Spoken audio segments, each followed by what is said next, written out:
Gus Samsudin merasa terzolimi, minta para santri tak terprovokasi. Gus Samsudin merasa terzolimi atas masalah yang kini menghantam Padepokan Nurzat Sejati yang dipimpinnya. Padepokan Nurzat Sejati ditutup sementara setelah heboh trik pengobatan Gus Samsudin disebut menipu dibongkar pesulap merah. Hal tersebut memicu kemarahan warga yang akhirnya bergerak menuntut Padepokan Nurzat Sejati milik Gus Samsudin untuk tidak lagi beroperasi menerima pasien. Melansir dari surya.com, Gus Samsudin muncul di konten YouTube terbarunya Padepokan Nurzat Sejati. Di awal video, Gus Samsudin menjelaskan arti tafakur dan mengapa mereka harus melakukan itu. Gus Samsudin mengatakan bahwa mempelajari sebuah ilmu baginya sangat penting karena agar mereka tahu mengenai tujuan hidup. Setelah itu, Gus Samsudin mengajak seluruh santrinya untuk berzikir dan melantunkan nama Allah. Dalam video berdurasi kurang lebih 1 jam itu, Gus Samsudin juga bercerita pada para santrinya bahwa saat ini dia merasa terzolimi.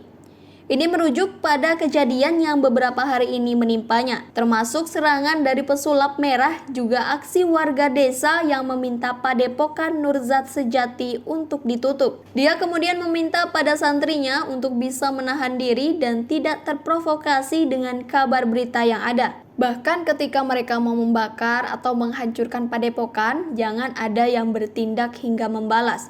Cukup dilihat saja karena semua ada proses hukum, ujar Gus Samsudin. Gus Samsudin juga bersumpah dengan menyebut nama Allah, tidak mengizinkan satu santri pun untuk membalas perbuatan yang ditujukan pada Padepokan Nurzat Sejati. Dia pun mengingatkan jika terjadi sesuatu pada padepokan, itu terjadi atas kehendak Allah Subhanahu wa Ta'ala. Di tengah memberikan ceramah, salah satu santri dari Padepokan Nurzat Sejati diduga kerasukan. Melihat itu, Gus Samsudin meminta beberapa orang untuk membantu santri yang tengah kerasukan itu. Tak lama setelah itu, satu santri lainnya tiba-tiba menangis di sela ceramah Gus Samsudin. Kemudian satu persatu santri pun ikut menangis. Di akhir video, Gus Samsudin meminta seluruh santrinya untuk sabar menghadapi permasalahan yang ada saat ini. Dia menganggap permasalahan yang ada saat ini adalah ujian dari Allah Subhanahu wa Ta'ala.